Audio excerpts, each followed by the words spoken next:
Hello and welcome to the Seahawkers podcast. I'm your host, Brandon Schultz, and today on this game day versus the stupid Los Angeles Rams, I am joined by a couple of my good buddies. We've got Clinton Bonner, we've got Adam Emmert, and I know that we've got quite the show planned for to try and get things in before kickoff. How you doing, Adam? Hey, I'm doing great. I've been asking you all week, Brandon, is it Sunday yet? And guess what? It's Sunday yet. We made it. Here we are. It's Rams week. I can't wait. And I've got some banger bets here that I can't wait to get into a little later in the show. Clinton, how does it feel like to already be losing this week? Oh, no. Bets aside, all that aside, we are Seahawks fans first and foremost, always, right? The priority is Seahawks fans. We are not losing this week. So I'll go with the universal we. Heck, the multi-universal we, Adam. We are winning this week. I'm fired up, fellas. This is the most fired up I've been for a regular season game in a while. I am jumping out of my skin. I can't wait. We've got lots of folks who are excited in chat. Shoot, I'd run down the list, but I feel like everybody that we know is here. And Cheers. Yeah.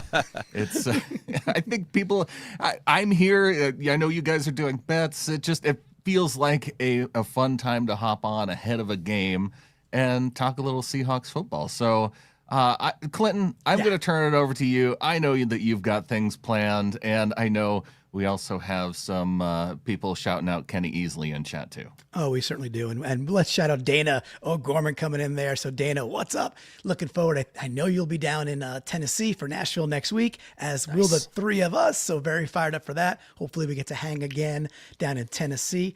And let's see, we got the snail coming in too. We got living the good life saying, let's go Hawks. We got the snail who is, gifted 5 Seahawkers podcast memberships. Very kind of you. He's been a member for a long, long time. I think folks know what to do by now. You turn on memberships in your settings, and then you got to subscribe, and all that jazz. The more you give, the more chances you have of getting a free sub. And if you get one, try and pay it forward too, if you can. All right, Dana, that is awesome. All right, so folks, we got it on screen. Game day, news and updates, and stick around for the second half of this, which will be our top picks and parlays on Blue Friday bets. But on a game day, it's going to be a lot of fun. So, of course, we said it already, youtube.com/Seahawkers podcast. Subscribe, like. It helps more than you know. It's a click, it's free, and it helps tell the algorithm to get this to other flockers. We always hear from people, y'all should have 20,000 followers, and y'all should have this video should get 10,000 views. I can't tell you how much we agree, so please help us out there, and thank you for doing your part. We really do appreciate it. All right, we got news and notes. We do want to start off with the somber news, of course, that we have Kenny Easley, a.k.a. the Enforcer, passing away at the young age of 66 years old. Guys, I put this up on screen. I think I'll read it from Ronnie Lott. I loved it because, man, Ronnie Lott was a heck of a football player too. So Ronnie says, Kenny could do what Jack Tatum could do, but he also could do what corners could do. In that day, what made him so special, him, Lawrence Taylor, those guys changed the game on the defensive side because they were not just big hitters. Now, all of a sudden, you were seeing guys who were big hitters, but also as athletic as anyone on offense, from Ronnie Lott, who himself, he would know a thing or two about strong safety and safety play in general. And how this news hits you, boys. Well, obviously sad and a bummer going into such a huge game this weekend. But, I mean, Ronnie Lott kind of sums it up really well here about what Kenny Easley meant to football in his contributions. And I can only help but think, since he was the prototype of Cam Chancellor and now Nick Eamon-Warry, it's going to be a big day for Nick. That's what I'm thinking, in honor of the great and immortal Kenny Easley. Yeah, really cool tribute that the Seahawks did too. They turned off all the lights and they only lit up his jersey in the stadium. And so to see those photos of that tribute, and they've been posting tributes all day as well too. And I had the opportunity to interview him one time, and he was just like the coolest guy, and really down to earth, like more so than you'd expect. Not scary, which you might also expect, but maybe he was just really super nice that day. A couple of things I wanted to shout out about him. again, I think everybody who's watching, or most, maybe we got new people every single week, probably know I didn't grow up in the Pacific Northwest. In fact, I grew up in the opposite end. I grew up in New York, on Long Island. And so for me, and I'm of a certain age where Easley was, I knew of Easley a lot, and I had the Costacco brothers poster for the Enforcer, of course. But back in that era of the NFL, living all the way on the East Coast, it was Largent, John L. Williams, Zorn, Craig, Kurt Warner, et cetera, et cetera. You really didn't get much shine over all the way on the East Coast as somebody, as a Seahawks fan living in 1982, 83, 84 on Long Island. And so my appreciation for Easley came later in life. So for folks that don't know him, just, only 7 seasons. It was cut short by a medical condition. 32 interceptions, 5 Pro Bowls. He had a Defensive Player of the Year. He had 10 interceptions in 1984. And he was this, if you go watch some of the videos, I encourage everybody to go do it. Ronnie Lott's words are not, are not hollow there. He brought his hat every single week. He returned punts for 1 year for the Seahawks really well as well. Just an incredible athlete and a better football player too. So, hats off, rest easy to number 45.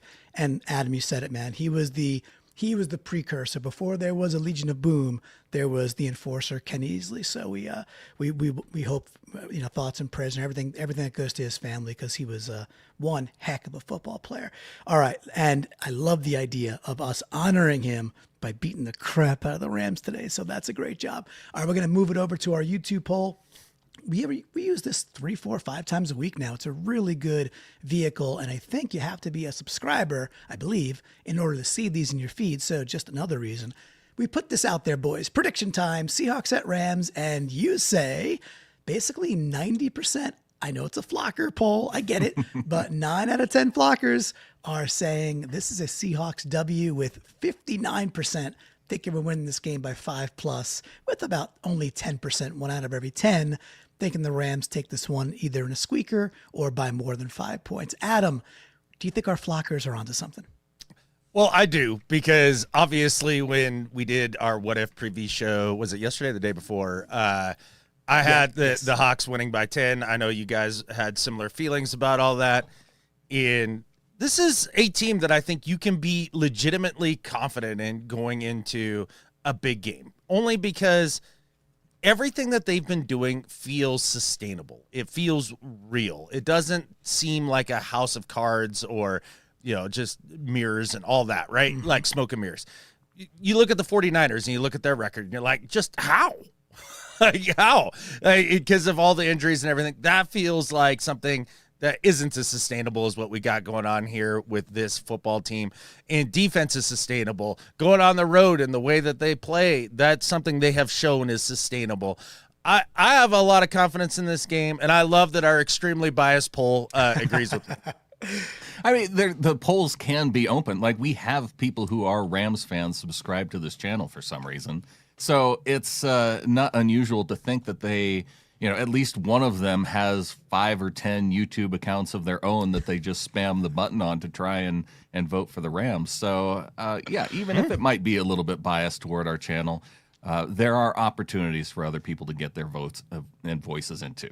Yeah, but there's only one Ram fan and 5 channels. Right, but they can create multiple accounts. Like, I have multiple YouTube accounts. Right, because of the Ram fan. That adds up. Okay, so that's our poll for the day. It's going to be a lot of fun, of course. We'll track it and see how we do against it. And then we have our final injury report. What I thought was kind of neat about this is that ours is, we know about these dudes already. As of right now, Sunday morning, doing this live, I don't know of any surprises right now. If anybody in the chat is aware of anything else, hopefully not. But it's really, really short.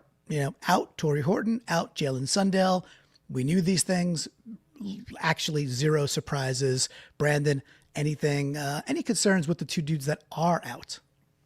I mean, I'm bummed that Horton is out. I'm bummed that he's been injured since he had that really nice game in Washington. And because I think we were looking at that one as kind of a Torrey Horton breakout game. Mm-hmm.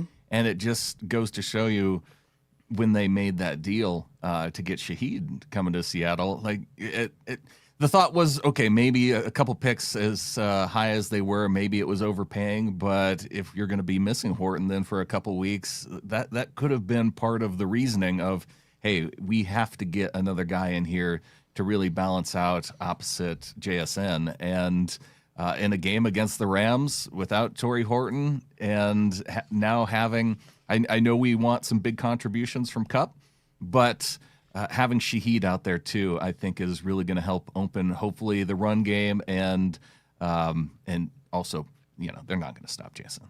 Well, stick around for the second half of the show because we will be going through our Blue Friday bets. And I saw Adams just before I got on. So some of the stuff you were just laying out there, Brandon, I think Adam's going to be singing a similar tune and trying to convince people why I think everything will be okay. But Adam, on the Rams side for you, anything sticking out? I mean, basically what we know is they expect Adams to play and Kobe Turner is expected to play. Both are questionable. Anything additional you want to add? Well, I was just trying to read the graphic because for me on my screen, it is so uber tiny that I can't see who is playing it. Is Higbee in or out?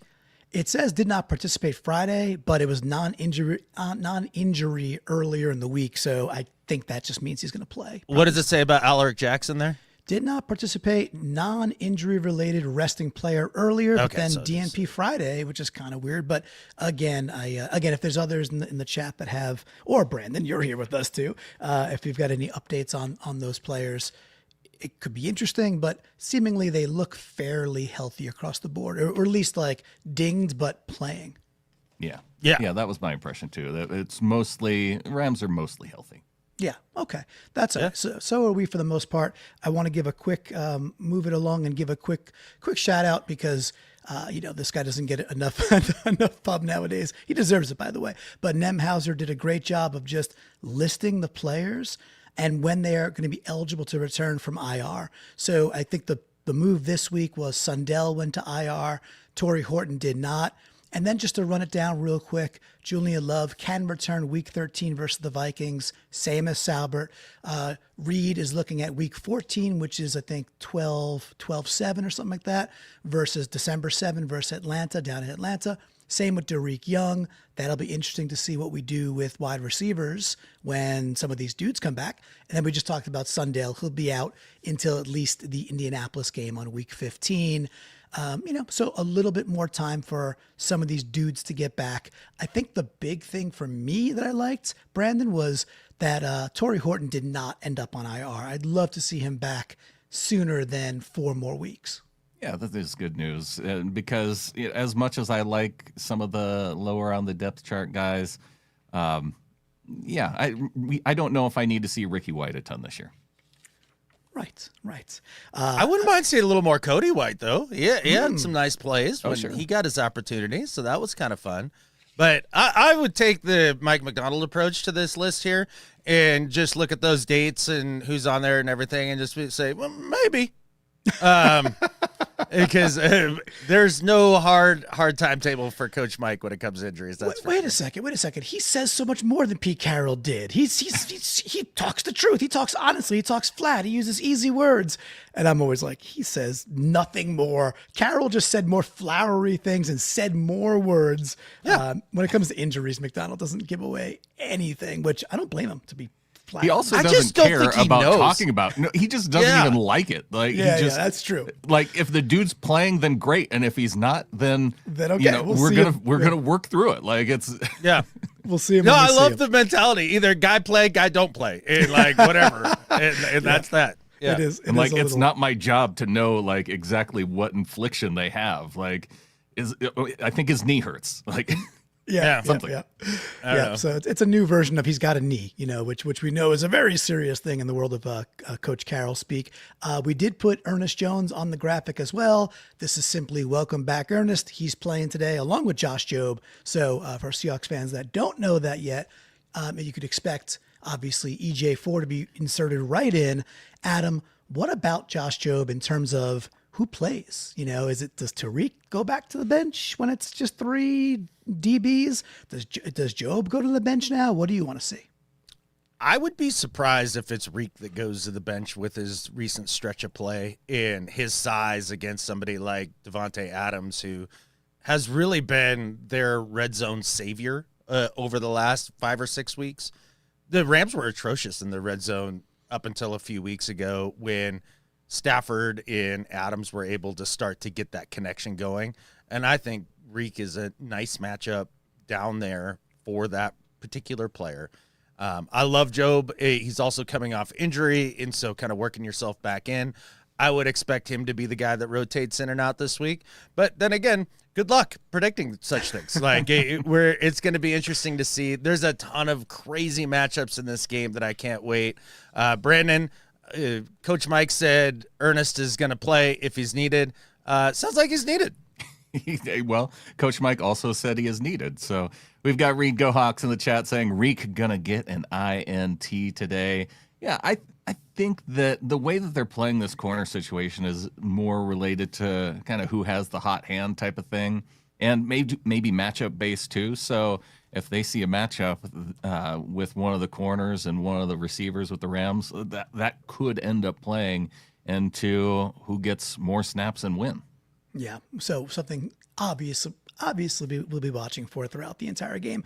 Adam, it was a couple of weeks ago when we were talking with Coach Derek, and you're like, well, whatever you do, you don't take Spoon and Imiwari off the field. You figure it out around those two centerpieces, and that's kind of been what we've been seeing, which is super cool. So it's a nice problem to have. It's one of those too much pitching in baseball problems, which is AKA a good problem. But or and you kind of got to make the right calls though as a coach for the matchup and see where it is. So sometimes you walk into a fantasy football matchup and you're like, oh my gosh, I have 4 running backs for 2 slots, and you're like, well, that's cool, but then you pick the wrong 2, right? So it'll be really interesting to see who's on the field most often. So, but we will welcome EJ4 back and Josh Joe back, and we will be fired up about it. Okay, a couple of weeks ago, we started putting out a very simple tweet in the morning, and we put it out to Facebook as well, which, by the way, the Seahawkers podcast Facebook page is blowing up recently. So just another way if you want to go say hello over there or join. We put out a simple rooting guide. So it was time, boys, to create a graphic to go along with that rooting guide. But for the week, here it is. I'll run through it quickly, then Adam, I'll pop it over to you to say which game do you have the most interest in outside of Seahawks Rams, of course. But this is how you should put, where to place your Hawkwood chips. Let's put it that way for week 11. Starting at 1 o'clock, so just in a couple of minutes, we want the Giants over the Packers in the Meadowlands. That's, Lumen East Rutherford, so go Big Blue. We'd like to see the Falcons over the Panthers. That's a twofer. Panthers have a better record, and every time the Falcons win, the Rams' first-round pick next year, which they own, gets worse, so we like that. We'd like to see the Vikings finally beat a Bears team that is getting extremely lucky week after week. So Skol Vikings. Bills over Bucks. That one's simple. Bills by $1 billion. Let's go. Niners can kick rocks forever. So go Redbirds, go Cardinals. And I think we want the Lions over the Eagles simply because Lions are 6-3, I believe. Eagles are 7-2. Let's knock the Eagles down a peg and then deal with the Lions later if we need to. So Adam, any of those matchups most intriguing for you? Well, first and foremost, it's week 11. Yeah. So like rooting for other teams for playoff position and all that stuff. Makes perfect sense. I don't know, maybe like 4 weeks premature, but Vikings over Bears is the curious one. Yeah, that's the one for me. I was like, are we sure? Like, why do we want the Vikings over the Bears? Well, the Bears have 6 wins, right? They're 6-3, and the Vikings I don't give a shit. They suck. Like, let them have a good record and get in the playoffs. I'd love to face worried the Bears about the Vikings being in the playoffs. Like, they could go on a run and be like an actual good team. Oh, all right. I'm just looking at teams absorbing playoff spots. Hey, we could, but we're probably not going 15-2, right? So we might be battling a stupid Bears team. Says you. I said probably, all right, or maybe, perhaps. But we might be battling a stupid Bears team. It's most likely we'll be going 15-2, I think is what you were trying to say. All right. Well, even if you think about it, though, if they just go 4-4 over these last 8 weeks, like that's 11 wins. I know, all they have to do is 500. I got you, but that's exactly when we might be battling a stupid Bears team for like a matchup or something like that, so that's or why. The Vikings. Or the Vikings. Yeah, I don't. Have you already written them off? Is that where we're at with them? No, but they have a worse record by 2. All right, this segment was absolutely gangbusters. Perfect. All right, so now we're gonna move. You only had one team on there that we really had to give you a hard time about. So Yeah, not bad, I guess. Yeah, All it was good. I enjoyed that. I like thanks. busting your balls. That was fun. I love it.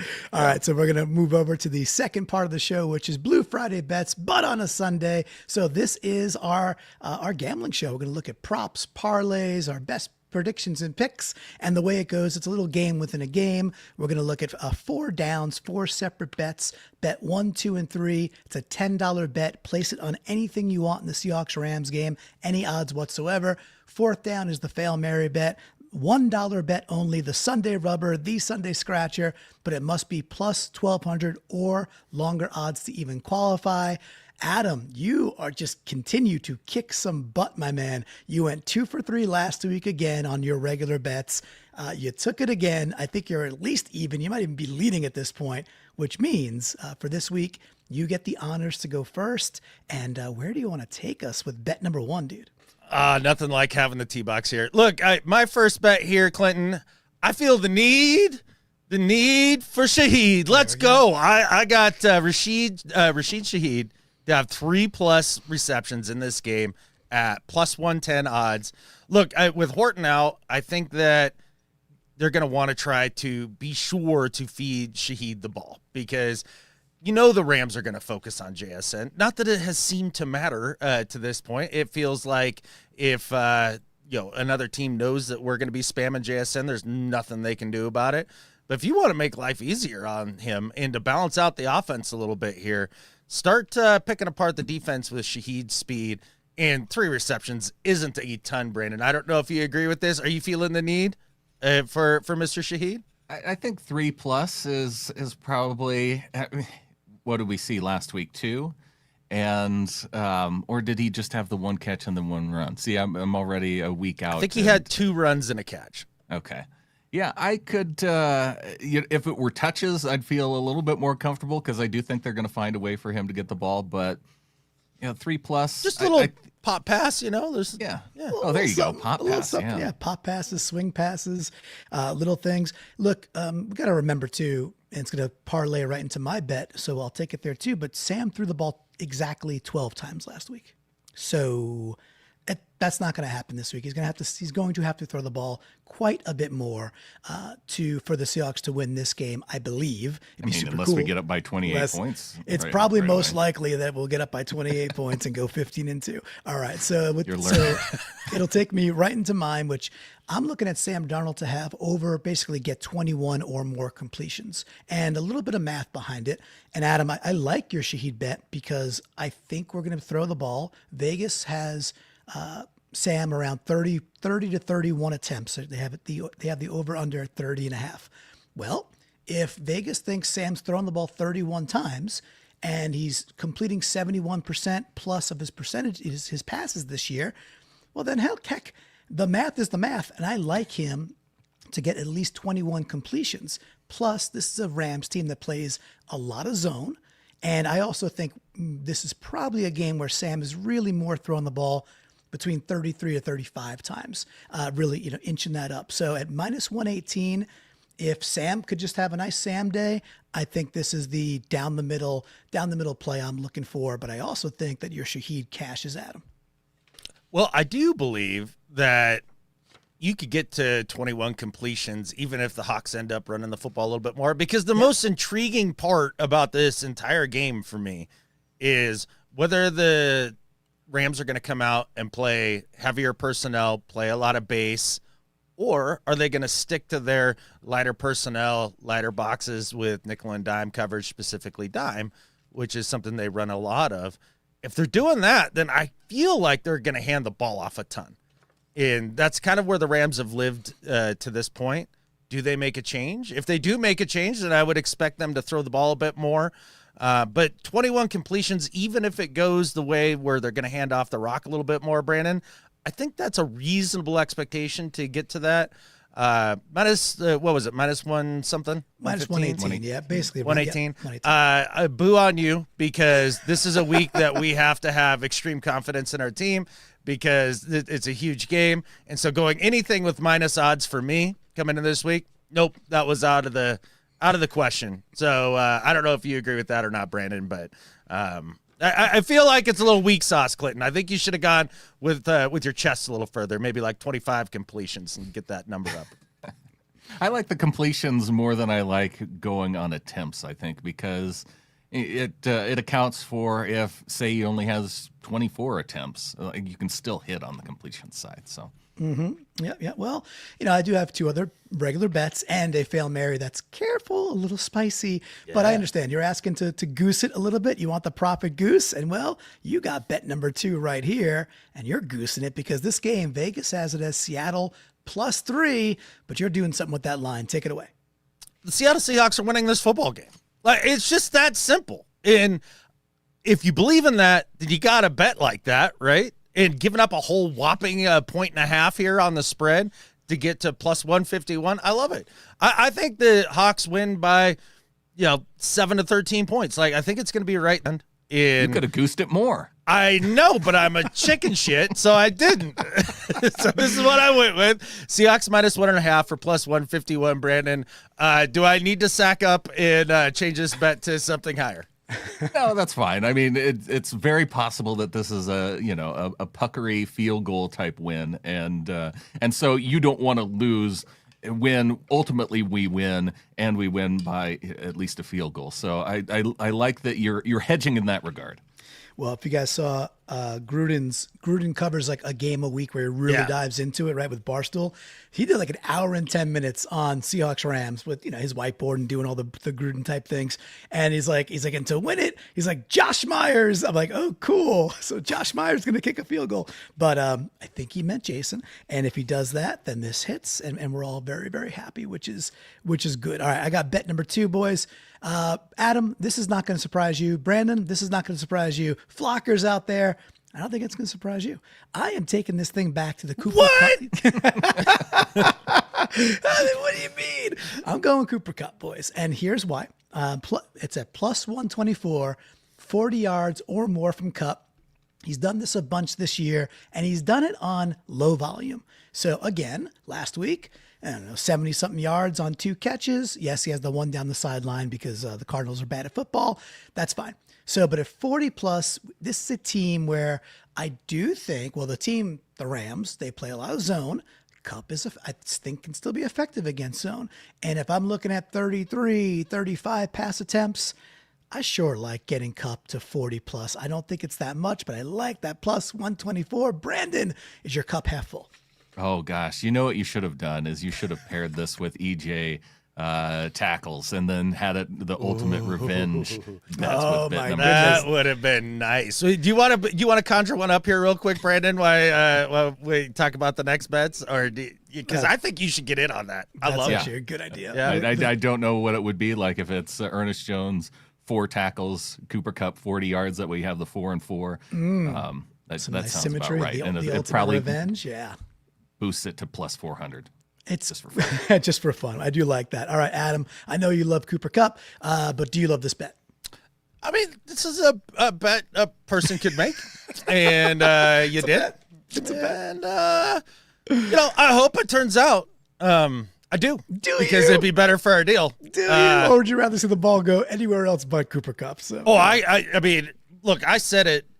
If just his contribution this week is letting everybody know every little nitty gritty detail down to the smell of Sean McVay's hair gel, and it helps us win, then he's worth the $15 million this year. So I'll just go with that.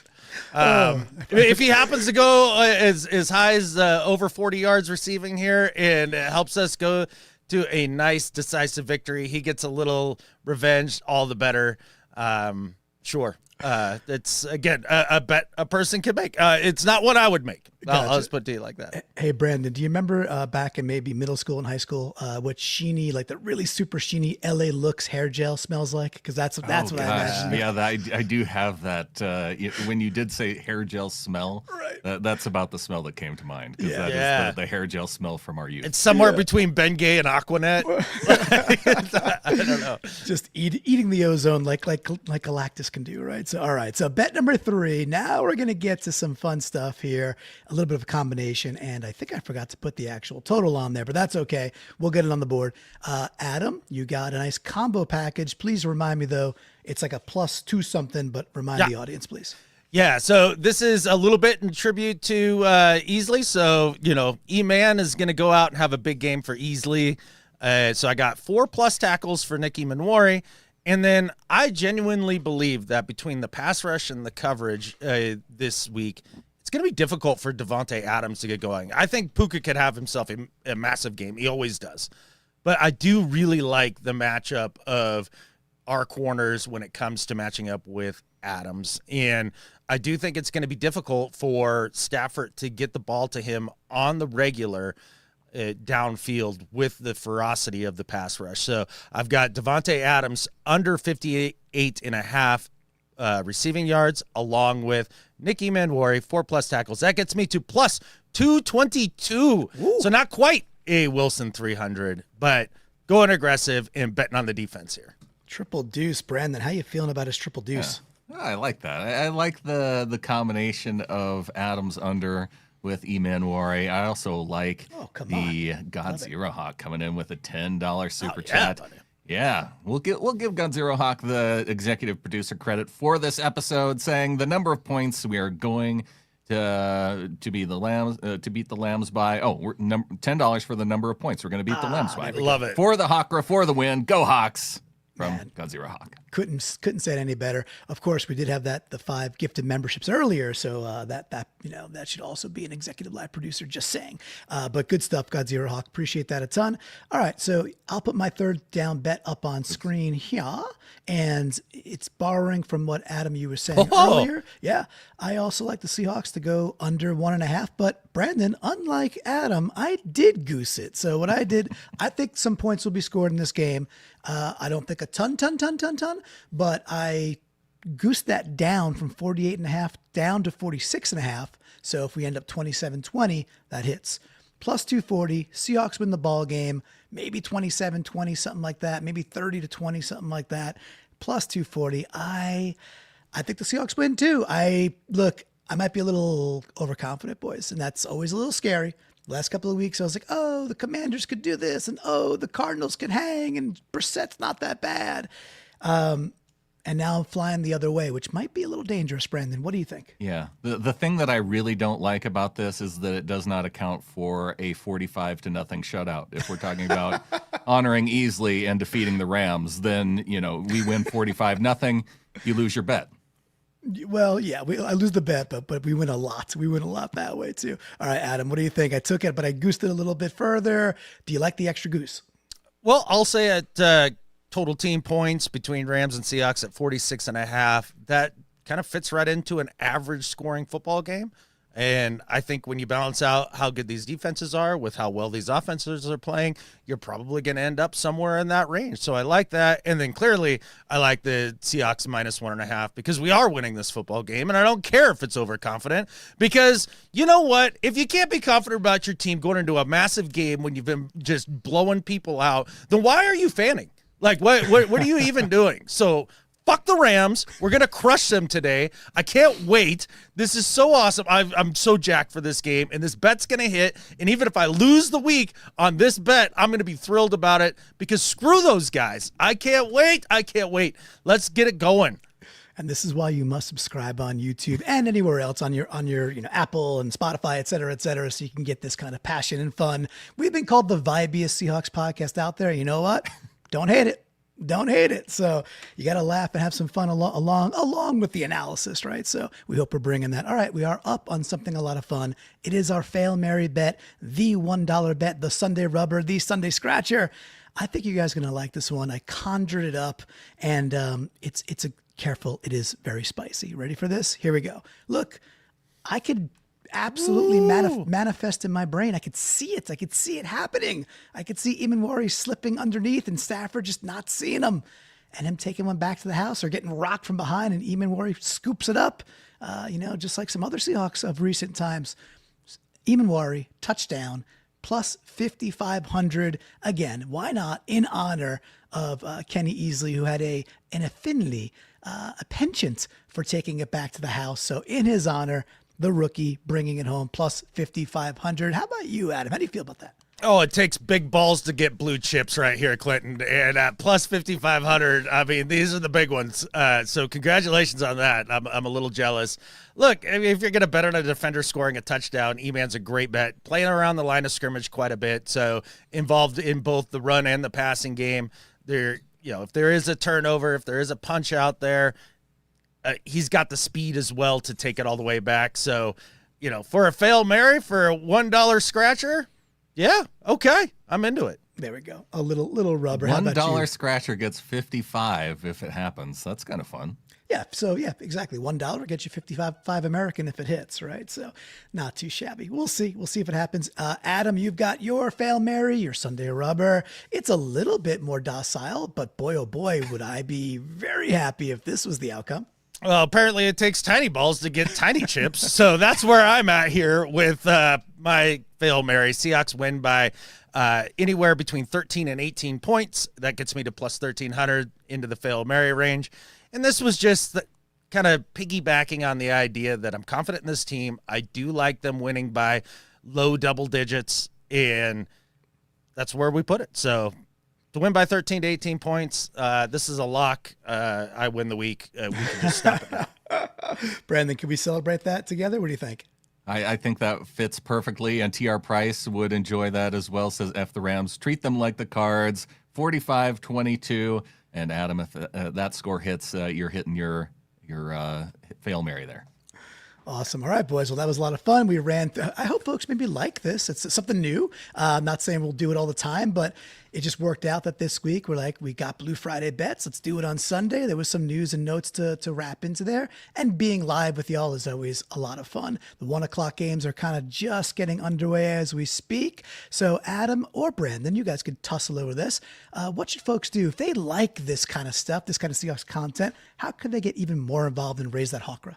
Well, first thing they need to do is you've got a couple hours here. Get your Hawkra in order, get the right clothes on, get in the right spot, do all of the things that you've been doing this entire season so we can go out there and just destroy the Lambs here. And once that's done, then come back here, watch us on the post game, because we're going to be back with you guys live in just a few hours a day celebrating. And at that point, when you're just fired up for all that, go to getintheflock.com, get in our Discord, get it. There's different tiers on the Patreon there that have all sorts of different benefits and all of that. But become a part of this community. We appreciate it a ton. If you find value in what we provide, if it's $1 a month worth of value, that's perfect for us. Go to getintheflock.com and get in on the Patreon. It's a lot of fun. Dan's already got the beer on ice. Brandon, how many beers do you have on ice, or are you going sober here? Yeah, I have 0 on ice today. But speaking of cleansing the Hawkra and speaking of finding value, I did notice that Jordan Schultz left a $15 super chat here a couple days ago. Oh, yes. And it says, "Gentlemen, I am in need of a Hawkra cleanse. In 2022, my son was born the week we beat the stupid Rams. Remember the Magner? Is that really an interception game? Oh, And then we beat them in the Baker game as well a couple weeks later. I spent the whole offseason bragging that my son lives in a world where we had never lost to the stupid Rams. What happened next? Luka Cross injury game, then the Myers missed kick game, then the OT can't get a yard game. Then we barely beat Jimmy G game. I have to take responsibility for my part in these games. I take full responsibility. Please send a Hawkra cleanse so we can beat the stupid Rams." 100%. It's done. Hawkra totally cleansed. You're ready to rock for this game today, man. This is going to be... I just... Having this be the game of the year and having both these teams healthy, having them both playing awesome in the difference in styles in terms of the defensive-minded head coach and offensive mind, like it all just lines up perfectly to just be a barn burner, Clinton. And I know I've said it before, but I'll say it again. I'm freaking fired up for this, man. Let's go. This is going to be a ton of fun. We thank everybody for joining us on this Sunday morning, this game day morning. And gentlemen, I think with that, There's only one thing left to say. Fuck the Rams. Go Hawks. Go Hawks.